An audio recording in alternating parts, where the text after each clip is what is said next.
नमस्कार दोस्तों, welcome to आरंभ एजुकेशन एम्पावरिंग एस्पिरेंट्स। देखिए, आज के वीडियो में हम लोग छत्तीसगढ़ सोसाइटी रजिस्ट्रीकरण एक्ट 1973 जिसके तहत स्व सहायता समूहों का छत्तीसगढ़ में पंजीयन कराया जाता है, रजिस्ट्रीकरण कराया जाता है, तो उस अधिनियम के अंतर्गत क्या क्या प्रावधान है, पंजीयन कराने के लिए कितनी फीस लगती है, सदस्यों की योग्यता क्या होती है, सदस्यों के पद की समाप्ति कैसे होती है, तो वो सब वाला हिस्सा जो है, और क्या क्या सभा होती है, कौन कौन सी सभा होती है, कितने प्रकार की सभा होती है, कब कब होती है, उसका में कोरम क्या रहता है, वो सब वाला हिस्सा जो है वो हम लोग आज की वीडियो में कवर करने वाले हैं। आज के वीडियो जो है वो आप लोगों के एडीओ के आजीविका वाले पोर्शन का बहुत इंपॉर्टेंट वीडियो होने वाला है। वैसे तो ये पूरा जो टॉपिक है स्व सहायता समूह वही सबसे ज़्यादा इंपॉर्टेंट है, लेकिन ये वीडियो फिर भी आप लोग अच्छे से गौर से देखिएगा, क्योंकि आज जो मैं चीज़ें बताने वाला हूँ वो आपको कहीं भी नहीं मिलेगा, सिर्फ ये एक्ट में मिलेगा बस। जो भी आप लोग देखेंगे आसपास जितनी भी किताबें अगर हैं जो हैं उनमें भी आप देख लीजिएगा, ये जो एक्ट है वो कहीं पर नहीं दिया हुआ इसमें जो प्रावधान है वो, जबकि ये जो एक्ट है वो काफ़ी इंपॉर्टेंट है आपके पेपर के दृष्टिकोण से। इससे पेपर बनने की पूरी तरीके से संभावना है। 4-4, 5-5 क्वेश्चन स्व सहायता समूहों से मैं पहले भी बता चुका हूँ, 2017 में भी आया है, 2012 में भी आया है, तो काफ़ी ज़्यादा वेटेज है इस टॉपिक का। तो इसको आप लोग अच्छे से नोट करते हुए चलेंगे। काफ़ी बड़ा टॉपिक है और आसान है, ज़्यादा मुश्किल नहीं है, तो मैं बहुत आसान शब्दों में और आसान भाषा में आपको इसको समझाने की कोशिश करूंगा, ठीक है। तो आई होप आप सबको ये वीडियो अच्छा लगेगा। अगर वीडियो अच्छा लगे, मेरा प्रयास पसंद आए, तो वीडियो को जरूर लाइक करिए, चैनल को सब्सक्राइब करिए और ज़्यादा से ज़्यादा शेयर करिए, ठीक है। तो आज का वीडियो हम लोग स्टार्ट करते हैं। तो देखते हैं हम छत्तीसगढ़ सोसाइटी रजिस्ट्रीकरण अधिनियम 1973 या छत्तीसगढ़ रजिस्ट्रीकरण अधिनियम 1973, इसके तहत ही स्व सहायता समूहों का पंजीयन कराया जाता है। कब कराया जाता है स्व सहायता समूहों का पंजीयन? इसके तहत जब स्व सहायता समूहों में सदस्यों की संख्या 20 से ज़्यादा होती है, ठीक है, सदस्यों की संख्या अगर 20 से ज़्यादा होती है तब उनको क्या कराना पड़ता है? छत्तीसगढ़ सोसाइटी रजिस्ट्रीकरण अधिनियम 1973 के तहत स्वयं का पंजीयन कराना पड़ता है। अगर 20 से ज़्यादा संख्या है सदस्यों की और वो इस अधिनियम के तहत पंजीयन नहीं कराते हैं तो उनको जो बैंक ऋण की सुविधा है वो उपलब्ध नहीं हो पाती है, ठीक है। और उसके बाद अगर 20 से कम है सदस्य तब यहाँ पर जरूरी नहीं रहता है कि इसके तहत पंजीयन कराया जाए। स्व सहायता समूहों का नियम जो है वो स्व सहायता समूह स्वयं बनाते हैं, जबकि इस नियम के तहत 20 से ज़्यादा अगर सदस्य और इस अधिनियम के तहत रजिस्ट्रीकरण करा लिया जाता है तो जो स्व सहायता समूह है उनका नियम और कानून पूरी तरीके से उसी तरीके से होता है जो इस अधिनियम में लिखा हुआ है, ठीक है। तो ये ध्यान रखना, ये बात अच्छे से ध्यान रखना। अब देखते हैं यहाँ पर इसके तहत क्या क्या प्रावधान किए गए हैं। तो ऐसे स्व सहायता समूह, अब मैं SHG लिख रहा हूं, सेल्फ हेल्प ग्रुप बोलते हैं इंग्लिश में स्व सहायता समूहों को, तो यहां पर स्व सहायता समूह जहां पे भी आएगा मैं SHG लिखूंगा। ऐसे SHG जिनकी सदस्य संख्या 20 से अधिक है उन्हें छत्तीसगढ़ सोसाइटी रजिस्ट्रीकरण अधिनियम 1973 के तहत पंजीकृत कराना अनिवार्य है, ठीक। पंजीकरण का शुल्क क्या होता है? तो अलग अलग कैटेगरी में हम लोग बांट देते हैं। जो स्व सहायता समूहों का जो प्रकार है वो मैंने कल बताया था आपको। ऐसे स्व सहायता समूह जिसमें केवल पुरुष सदस्य शामिल होते हैं, उसके बाद एक स्व सहायता समूह जिसमें मेल फीमेल दोनों शामिल होते हैं, और एक महिला एकल भी होते हैं, केवल महिला सदस्य शामिल होते हैं, ये सब होता है। उसके अलावा और क्या होता है? श्रेणी के आधार पर BPL बिलो पुअर्टी लाइन मतलब गरीबी रेखा के नीचे वाले स्व सहायता समूह, और एबव पुअर्टी लाइन मतलब गरीबी रेखा के ऊपर वाले स्व सहायता समूह, ये पिछली क्लास में मैं बता चुका हूँ। तो पहला स्व सहायता समूह जो पुरुष और महिला दोनों शामिल होते हैं, उस ऐसे स्व सहायता समूहों को अगर इस रजिस्ट्रीकरण अधिनियम 1973 के तहत पंजीकृत करना है तो 1500 रुपए का शुल्क लिया जाता है प्रति SHG, ठीक है। जैसे कि शामिल हो गए 22 लोग, उसमें महिला और पुरुष दोनों हैं, 15 महिला हैं, उसके बाद 7 पुरुष हैं। तो अगर ऐसे समूहों को अगर रजिस्ट्रीकरण कराना है तो 1500 रुपये शुल्क देना पड़ेगा इस अधिनियम के तहत। और अगर केवल महिला सदस्य हैं, किसी स्व सहायता समूहों में केवल महिला सदस्य हैं, तो उनको शुल्क देना पड़ेगा 250 रुपये, ठीक। तो ध्यान रखना। देखो, ये महिला समूह है उसको सरकार प्रोत्साहित करती है, क्योंकि महिलाओं के में बचत की जो ये रहती है, बचत करने का जो शैली रहती है वो महिलाओं में ज़्यादा रहती है। आप लोगों ने घर में भी देखा होगा, जो महिलाएं हैं वो ज़्यादा बचत करती है पुरुषों की अपेक्षा। तो सरकार भी ये चाहती है, अब बेसिकली ये बचत पे सिस्टम है, बचत करेंगे अपने इनकम का और उसको जमा करेंगे तभी तो ऋण मिलेगा और उसके थ्रू आप दूसरे का मदद कर सकते हैं। तो ये बेसिकली क्या कॉन्सेप्ट है? बचत का कॉन्सेप्ट है। तो महिलाओं में बचत की ज़्यादा संख्या ज़्यादा होती है, संभावनाएं ज़्यादा होती है, इसलिए महिला स्व सहायता समूह को सरकार ज़्यादा प्रोत्साहित करती है।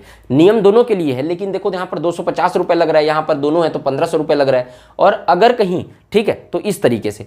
तीसरा प्रावधान है कि अगर कहीं SHG स्व सहायता समूहों के नियम में अगर परिवर्तन करना है, स्व सहायता समूह को कोई नियम बन गया है और नियम में संशोधन करना है अपने, तब फिर वो लोग को 200 रुपये प्रति संशोधन, एक नियम में एक संशोधन, एक बार संशोधन करने में कितना 200 रुपये का चार्ज पटाना पड़ेगा। तो याद रखना, ये कहीं पे नहीं मिलेगा आपको। 1500 रुपये पुरुष और महिला महिला अगर स्व सहायता समूह है तो 250 रुपये रजिस्ट्रीकरण के लिए, और अगर नियम संशोधन करना है तो 200 रुपये प्रति संशोधन।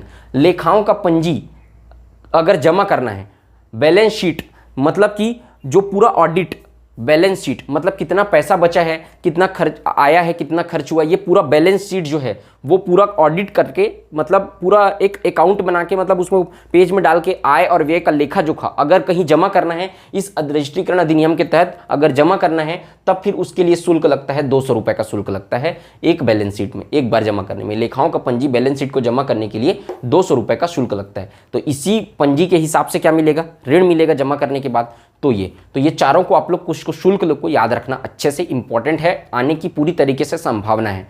ठीक, महिला एसएचजी के बारे में थोड़ा सा और देख लेते हैं। महिला एसएचजी, इसका कॉन्सेप्ट बांग्लादेश से लिया गया है। ठीक है, जो महिला एसएचजी है उनको गठित करने का कॉन्सेप्ट कहां से लिया गया, बांग्लादेश से लिया गया है। इसके प्रवर्तक थे मोहम्मद यूनुस। ठीक है, मोहम्मद यूनुस ने महिला एसएचजी का कॉन्सेप्ट लाया था और इस तरीके से उन्होंने बताया था कि महिला एसएचजी को ये करने से क्या क्या फायदा और नुकसान होगा। तो उसके कारण इसी तरीके से मोहम्मद यूनुस जो थे बांग्लादेश में एक्टिव थे, और वो जो थे वो इस तरीके के कई ठो काम करने में, कई इनोवेटिव सामाजिक समरसता से संबंधित या फिर सोसाइटी से संबंधित बहुत सारे काम उन्होंने किए थे, जिसके कारण उन्हें 2006 का नोबेल पुरस्कार भी दिया गया था।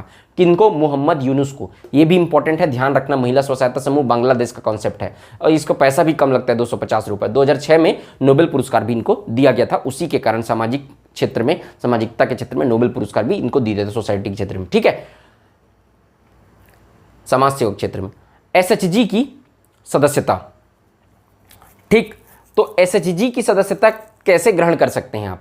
ठीक, तो स्व सहायता समूह में सदस्यता कैसे ग्रहण की जा सकती है। तो पहला क्या करना पड़ेगा, अगर स्व सहायता समूह में किसी को सदस्य बनना है तो आवेदन करना पड़ता है प्रबंधकारिणी समिति को। इस अधिनियम के तहत अगर स्व सहायता समूह का सदस्य कोई नया बनना चाहता है तो वो प्रबंधकारिणी समिति क्या होती है मैं आगे बताऊंगा आपको, इसके बारे में हम लोग डिटेल पढ़ेंगे। पहले ये देखो कि प्रबंधकारिणी समिति होती है, उसको आवेदन करना पड़ता है। प्रबंधकारिणी समिति उसके आवेदन को स्वीकार भी कर सकती है और उसके आवेदन को अस्वीकार भी कर सकती है। ये पूरा प्रबंधकारिणी समिति के ऊपर डिपेंड करता है।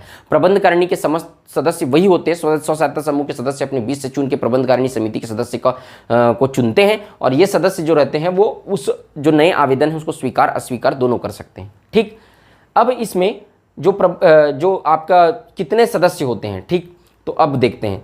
पहला, संरक्षक सदस्य होते हैं। ठीक, स्व सहायता समूह में कितने प्रकार के सदस्य होते हैं ये इस अधिनियम के तहत तो मैं बता रहा हूं आपको। तो संरक्षक सदस्य होते हैं, तो जो व्यक्ति स्व सहायता समूह में एसएचजी में सबसे ज्यादा पैसा जमा करेगा। ठीक है, मान लो जाए एक व्यक्ति अगर कहीं 20,000 रुपए जमा कर रहा है, ठीक, तो सबसे ज्यादा है, अगर बाकी सब सदस्य इससे कम पैसा जमा किए हैं तो वो सदस्य कहलाएगा, संरक्षक सदस्य का दर्जा मिल जाएगा उसको। उसके बाद कोई व्यक्ति 15,000 जमा कर रहा है, मतलब ये क्या है, सेकेंड हाईएस्ट है। ये फर्स्ट हाईएस्ट सबसे ज्यादा पैसा जमा किया, ये सेकंड हाईएस्ट पैसा जमा किया, तो जो 15,000 रुपए जमा कर रहा है वो बन जाएगा आजीवन सदस्य। ठीक है, तो समझ गए, संरक्षक सदस्य कौन होगा, जो व्यक्ति एसएचजी में सबसे ज्यादा पैसा जमा करता है। ये एग्जाम्पल के लिए बताया ना, ये कोई फिक्स्ड अमाउंट नहीं है, मतलब जो ज्यादा पैसा जमा करेगा वो संरक्षक सदस्य बनेगा, और आजीवन सदस्य जो संरक्षक से कम पैसा जमा करेगा लेकिन सेकंड हाईएस्ट होना चाहिए तो वो क्या बनेगा, आजीवन सदस्य बन जाएगा। तीसरा, साधारण सदस्य। साधारण सदस्य वो होता है जो एक निश्चित राशि जो होती है वो चंदा के रूप में स्व सहायता समूह में जमा करवाता है। ठीक है, वो एक निश्चित राशि चंदा के रूप में, मतलब चंदा इकट्ठा करने का काम स्व सहायता समूह में जो करता है, मतलब कोई अच्छा काम करने के लिए बाकी सब लोगों जो चंदा लेने के लिए जाता है, चंदा वसूली का जो काम करता है वो कहलाता है, साधारण सदस्य का दर्जा दिया जाता है उसको। ठीक है, तो इससे संबंधित 1-2 नियम और हैं। लगातार 6 माह तक अगर चंदा उपलब्ध नहीं करा पाए, जो साधारण सदस्य है उसका काम क्या है, चंदा एकत्र करने का। अब वो लगातार 6 महीने तक कोई चंदा एकत्र नहीं कर पाया और उचित कारण भी नहीं बता पाया कि मैं क्यों चंदा एकत्र नहीं कर पा रहा हूं, तब क्या होगा, समूह से बाहर कर दिया जाएगा। ठीक है, अगर कहीं चंदा एकत्र करने का काम अपने काम को सही तरीके से नहीं किया और उसका उचित कारण भी अगर नहीं बता पाया तो समूह से उसको क्या कर दिया जाएगा, बाहर कर दिया जाएगा। और आगे चलकर फिर से अगर वो सदस्य समूह का सदस्य बनना चाहता है तो वो क्या करेगा, जो बकाया चंदा, जो जितना चंदा उसको उपलब्ध कराना था और नहीं करा पाया है वो उतना बकाया चंदा अगर वो उपलब्ध करा देगा तो फिर वो फिर से वो क्या कर देगा, स्व सहायता समूह का सदस्य बना दिया जाएगा। ठीक है, तो ये होता है साधारण सदस्य का डिटेल। ठीक, तो ये 3 प्रकार के सदस्य हो गए। चौथा प्रकार का सदस्य होता है एक सम्मानित सदस्य। सम्मानित सदस्य का मतलब होता है किसी भी मुद्दे पर डिस्कशन करने के लिए एक विशेषज्ञ की नियुक्ति की जाती है, जिसको सम्मानित सदस्य कहा जाता है। जैसे कि कोई भी मुद्दा है उसके लिए, जैसे कि आप पंचायतों में भी देखे होंगे, जो एक विशेषज्ञ की नगरीय निकाय में विशेषज्ञ की नियुक्ति की जाती है, उसके अतिरिक्त पंचायतों में भी किया जाता है विशेषज्ञ। 2 विशेषज्ञों की नियुक्ति की जा सकती है किसी भी मुद्दे पर अगर बात करना है। मान लो जाए संवैधानिक प्रावधान से संबंधित कोई मुद्दे आए या ग्राम पंचायत में किसी भी संबंध में मुद्दे आए जिसके लिए सलाह लेना जरूरी है विशेषज्ञ से, तो उसको सभा में सम्मिलित किया जा सकता है, उसी को कहा जाता है सम्मानित सदस्य। लेकिन सम्मानित सदस्य जो होता है उसको वोट देने का, मत देने का अधिकार नहीं होता है। देखिए, कोई भी निर्णय जो लिया जाता है स्व सहायता समूह में वो बहुमत से लिया जाता है। कोई भी निर्णय अगर लेना है कि हमको ये काम करना है कि नहीं करना है, या ये योजना को इंप्लीमेंट कराना है कि नहीं कराना, तो उसके लिए स्व सहायता समूह में बहुमत से निर्णय लेना, तो उसके लिए वोटिंग होता है। तो वोटिंग जो होता है उसमें ये भाग नहीं लेता है सम्मानित सदस्य, केवल अपना राय देगा, केवल अपनी जानकारी को वो क्या करेगा, सार्वजनिक करेगा, केवल वो वोटिंग में भाग नहीं लेता है। तो सम्मानित सदस्य समझ गए। तो इसके लिए क्या होता है, 4 प्रकार के सदस्य होते हैं। चारों सदस्य के जो विशेषताएं हैं उसको आप लोग याद रखेंगे, ठीक है।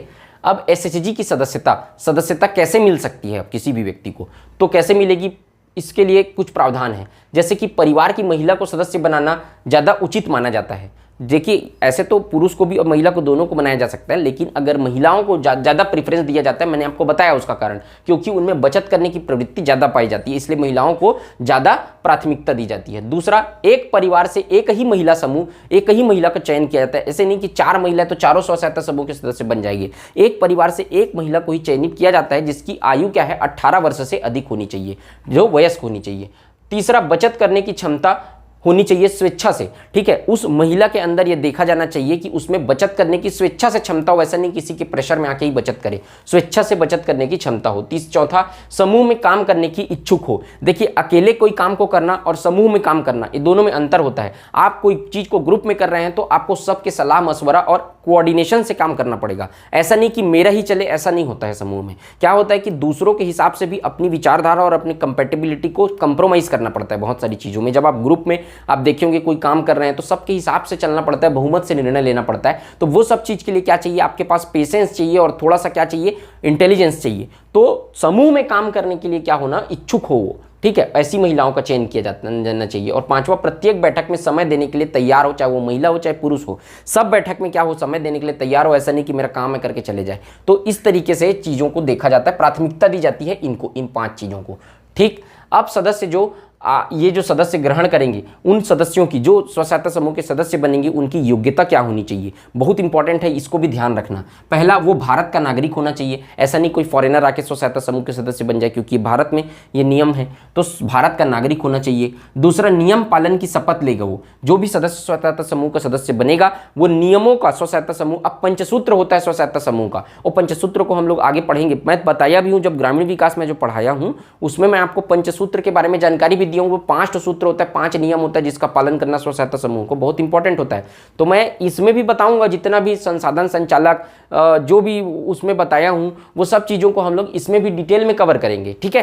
तो अभी आप लोग ध्यान रखना कि जो भी नियम होते हैं उसको पालन करने की उस शपथ लेगा, तभी योग्य होगा वो स्व सहायता समूह के सदस्य बनने की योग्य होगा। तीसरा, आयु 18 वर्ष से ज़्यादा होनी चाहिए। ये तो पहले भी जानते हैं आप लोग, मैं पहले बता चुका हूँ ना। चौथा, पागल या दिवालिया ना हो, पागल या दिवालिया ना हो। और 5वां, मद्यपान नहीं करता हो। सबसे इंपॉर्टेंट यही है ना, मद्यपान नहीं करता हो, इसी में घुमाएगा। मद्यपान मतलब शराब, सिगरेट, ये सब का मतलब मद्यपान में बेसिकली शराब ही आएगा। तो मद्यपान नहीं करता हो या नशा ना करता हो, ठीक है। तो ये आप लोग याद रखेंगे। 5 तो योग्यता होनी चाहिए। सदस्यता की समाप्ति कैसी होगी, मतलब कोई सदस्य बन गया स्व सहायता समूह का, उसको कैसे समाप्त कर दिया जाता है। तो पहला, त्याग पत्र, खुद त्याग पत्र दे दे स्वयं। दूसरा, उसकी मृत्यु हो जाए सदस्य की, तब उसकी सदस्यता समाप्त हो जाएगी। तीसरा, संस्था में चंदा न दे पाए, जैसे कि वो साधारण सदस्य है, उसका काम चंदा एकत्र करने का है, लेकिन वो चंदा न दे पाए, तो मैं बताया हूँ आपको, चंदा न दे पाए तो उसका सदस्यता समाप्त हो जाएगी। लेकिन अगर वो फिर से सदस्य बनना चाहता है तो बाकी बकाया चंदा उसको देना पड़ेगा, फिर से सदस्य बन सकता है। तो संस्था में चंदा न दे तो समाप्त उसकी सदस्यता। चौथा, सदस्य पागल हो जाए, पागल या दिवालिया नहीं होना चाहिए, तो पागल हो जाएगा तो सदस्यता समाप्त हो जाएगी। 5वां, चारित्रिक दोष, चारित्रिक दोष लग जाता है, किसी बार व्यभिचार का दोष लग जाता है या किसी अन्य कारण से चरित्र में उसके दाग लग जाता है, तो वो क्या है, फिर समाज के लिए घातक हो जाता है वो, ठीक है ना, सोसाइटी के लिए घातक हो जाता है चरित्र में दाग लगना का मतलब। तो चरित्र में दाग लगता है तो प्रबंधकारिणी समिति जांच करती है उसकी कि ये चरित्र में जो दाग लगाया गया है इसके ऊपर वो सही पाया गया है कि नहीं। तो अगर वो सही पाया जाता है तो उसको क्या कर दिया जाता है, चारित्रिक दोष के बाद उसको क्या कर दिया जाता है, सदस्यता समाप्ति कर दी जाती है जो सदस्य रहता है उसकी। ठीक, तो ये 5 है सदस्यता की समाप्ति के, ये 5 तो है योग्यता, 5 तो सदस्यता की समाप्ति। ये चीज को आप लोग याद रखना। समझ में आ रहा है ना, क्लियर। अब देखते पंजी। पंजी का मतलब वही एक निम्न चीज़ें, पंजी जो होता है वो एक बंच होता है, डॉक्यूमेंट, नंबर ऑफ डॉक्यूमेंट है ना, बहुत सारा डॉक्यूमेंट होता है, उसका उसमें क्या क्या चीज़ें को नोट करना है उस पंजी में। ठीक है, अब कौन नोट करता है, कैसे नोट करता है, कौन सी सभा में, सब मैं डिटेल में बताऊंगा आपको आगे चल के, लेकिन अभी ध्यान रखो कि निम्न चीज़ें क्या क्या चीज़ें उस पंजी में नोट की जाती हैं। तो पहला, प्रत्येक सदस्य का नाम, पता, व्यवसाय। एसएचजी में अगर 22 सदस्य हैं टोटल, तो 22 सदस्य का नाम, उसका पता, मतलब डिटेल सीधा सीधा, और वो बिजनेस क्या करते हैं, मतलब व्यवसाय, छोटा मोटा अगर व्यवसाय जहां से बचत करके ला रहा है तो उनका व्यवसाय वो पूरा पंजी के तहत उसमें दर्ज किया जाएगा। दूसरा, वह तारीख जिसमें सदस्यता ग्रहण की गई है, जिस तारीख से वो सदस्यता ग्रहण किया है वो तारीख। तीसरा, सदस्यता त्याग की तारीख, अगर सदस्य छोड़ दिया है तो ग्रहण की तारीख, त्याग की तारीख, मतलब टोटल इन ऑल टोटल आप अगर आप मोटा मोटा समझे तो उस सदस्य का डिटेल पूरा उस पंजी में लिखा जाता है। और चौथा, उसका फिर साइन रहेगा, सब ब्लॉक बने रहेगा पूरा पेपर में। रजिस्टर आप लोग देखें ना, तो एक ब्लॉक रहेगा नाम, पता, व्यवसाय का, नाम का रहेगा, पते का रहेगा, व्यवसाय का रहेगा, जिसमें सदस्यता ग्रहण किया उसका ब्लॉक रहता है, तारीख रहता है, सदस्यता छोड़ा उसका, और फिर उसका सिग्नेचर रहता है लास्ट में। तो ये हो गया आपका पंजी। ठीक है, तो ये सब चीज़ें हैं छत्तीसगढ़ रजिस्ट्रीकरण अधिनियम 1973 के तहत प्रावधान है। अब कुछ कुछ प्रावधान और हैं, मैं भी उसको भी अभी डील कर देता हूँ आपको, तो वो भी आप लोग इसी वीडियो में ध्यान दो, उसको मैं लिख के आपको बता रहा हूँ। आप लोग अपने नोट्स में क्या करेंगे, उसको नोट करेंगे अच्छे से। ठीक है, कोई भी चीज़ छोड़ना नहीं है, अच्छे से नोट्स बनाइए, बहुत साफ साफ तरीके से। मैं नोट्स बनाने का पूरा तरीका आप लोगों को बताया हूँ। और जो जो बोर्ड में पढ़ते हैं भाई, ध्यान रखना, बोर्ड में आप बोर्ड का स्क्रीनशॉट से अगर पढ़ना चाहते हैं, और क्या करते हैं, बोर्ड का स्क्रीनशॉट लेते हैं, और नोट्स बना रहे हैं कि नहीं बना रहे हैं मुझे पता नहीं है। ठीक है, अगर आप स्क्रीनशॉट लेके बोर्ड से पढ़ना चाहते हैं, लास्ट में आप लोग को पूरा दिक्कत होगा, बहुत ज़्यादा बोर्ड से आप लोग पढ़ नहीं पाएंगे, क्योंकि बहुत सारी चीज़ें जिसको मैं बोर्ड पे एक्सप्लेन करता हूँ, बोर्ड के अलावा भी और एक्सप्लेन करता हूँ। ठीक है, तो आप लोग शॉर्ट में ही पढ़ पाओगे, फिर मोटा मोटा एक तरीके से। कई बार लास्ट में समझ में नहीं आएगा, फिर जंप करोगे वीडियो में, वहाँ पर वीडियो देखोगे। पढ़ा जा सकता है लेकिन रिवाइज नहीं किया जा सकता, रिवाइज के समय क्या रहता है, टाइम नहीं रहता है। तो यहाँ से आपको पूरा पूरा अपना बढ़िया सा साफ सुथरा नोट्स बनाना है, उससे आप लोग को बहुत हेल्प मिलेगा। टाइम पर्याप्त है, 19 अप्रैल से स्टार्ट कर दिए अपन। ठीक है ना, तो बहुत बढ़िया तरीके से, शानदार तरीके से मैं आप लोग को पूरा बोर्ड पे लिख लिख के समझा रहा हूँ। तो आप लोग का भी ये रिस्पॉन्सिबिलिटी कि आप लोग बढ़िया नोट्स बनाओ। ठीक है, नहीं तो बाद में दिक्कत हो जाएगा। अब ये प्रबंध, ठीक है, अब इसमें आप लोग को मैं बता रहा हूं कौन कौन सी सभा होती है। स्व सहायता समूह की बैठक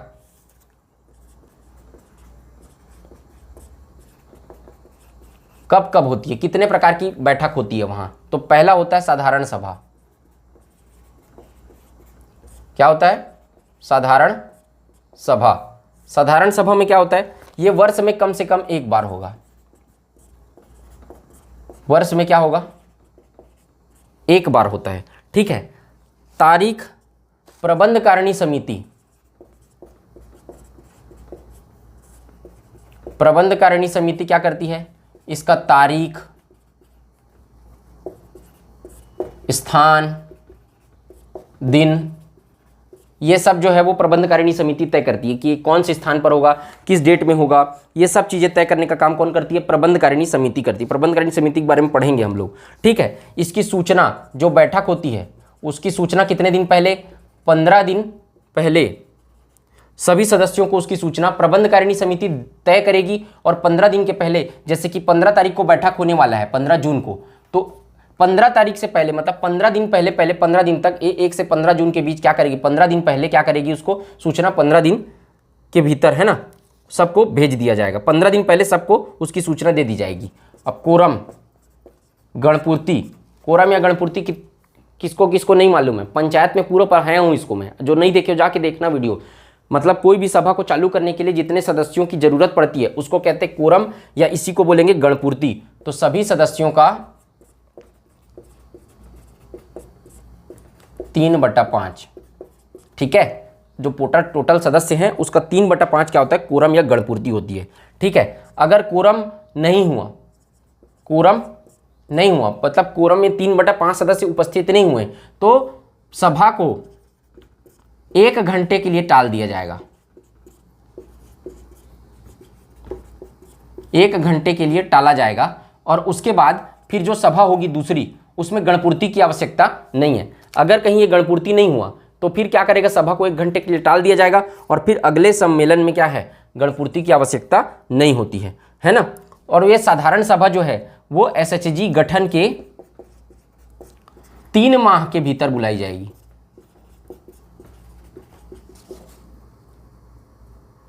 ठीक है, जैसे स्व सहायता समूह गठित हुआ जनवरी में तो फरवरी मार्च अप्रैल 3 महीने का टाइम रहता है। वो 3 महीने तक क्या होगा, इसको सभा को बुला लिया जाएगा। 3 महीने के भीतर क्या क्या सभा को बुला लिया जाता है। अब इस सभा में जो साधारण सभा होगी उसी में क्या होगा, प्रबंधकारिणी समिति का गठन हो गया। प्रबंधकारिणी समिति का गठन होगा। ये जो सभा है उसमें प्रबंधकारिणी समिति के अध्यक्ष, उपाध्यक्ष, ठीक है, कोषाध्यक्ष, सबको लिखते जाना, ठीक है, और सचिव इतने पदों की नियुक्ति दी। ये तो साधारण सभा होगी, 3 महीने के भीतर साधारण सभा बुलाना है। तो इसी सभा में सदस्य जो है एसएचजी के अपने बीच से किसको चुनेंगे, प्रबंधकारिणी समिति को सदस्यों को चुनेंगे, जिसमें अध्यक्ष होगा, एक उपाध्यक्ष होगा, कोषाध्यक्ष होगा, सचिव होगा। वो सभा के सदस्य अपने सर्वसम्मति से प्रबंधकारिणी समिति को चुन लेंगे और इन लोगों से मिलकर बनेगी क्या, प्रबंधकारिणी समिति, जिसको हम लोग अभी तक डिस्कस करते आए हैं। अब ये प्रबंधकारिणी समिति डिसाइड करती है कि दिन कब होगा, तारीख कब होगा, और इसको अगर कहीं नए सदस्यों को अंदर लेना है या बाहर करना है तो फिर उसका अनुमति वगैरह लेने का काम कौन करती है, प्रबंधकारिणी समिति करती है। ये प्रबंधकारिणी समिति करती है। तो ये हो गया साधारण सभा से संबंधित डिटेल। अब दूसरा प्रकार का सभा होता है, अब ये प्रबंधकारिणी समिति है ना, प्रबंधकारिणी समिति की जो सभा होगी, प्रबंधकारिणी सभा बोलते हैं इसको। अब ये प्रबंधकारिणी समिति जो है, समिति की जो बैठक होगी उसको क्या कहेंगे, प्रबंधकारिणी सभा कहेंगे। तो प्रबंधकारिणी सभा की बैठक कब होती है, माह में कम से कम 1 बार, माह में 1 बार, कम से कम नहीं 1 बार होता है, 1 माह में 1 ही बार होगा इसका प्रबंधकारिणी समिति का बैठक, जिसकी सूचना दी जाएगी 7 दिन के पूर्व। सूचना 7 दिन, ये लोग को याद रखना ना, कहीं नहीं मिलेगा ये। इसकी सूचना 15 दिन के भीतर, प्रबंधकारिणी सभा के बैठक की सूचना 7 दिन के पूर्व। इसमें कोरम होगा आधा, कोरम क्या होगा 1/2, ठीक है। और अगर कोरम सभी सदस्यों का 1/2, ये सब सदस्य उसमें उपस्थित रहेंगे। अब ये सदस्यों का 1/2, अगर कोरम पूर्ति नहीं हुआ तो टाला जाएगा, इस सम्मेलन को टाला जाएगा कितने, 1 घंटे के लिए। और जो सम्मेलन दूसरा होगा, ठीक है, 2 बजे मान लो सम्मेलन हुआ, कोरम नहीं हो पाया तो 3 बजे तक के लिए टाला जाएगा और उसके बाद जो सम्मेलन होगा उसमें गणपूर्ति की आवश्यकता नहीं है। किसमें, प्रबंधकारिणी समिति में, ठीक है। तीसरा है विशेष सभा कहते हैं।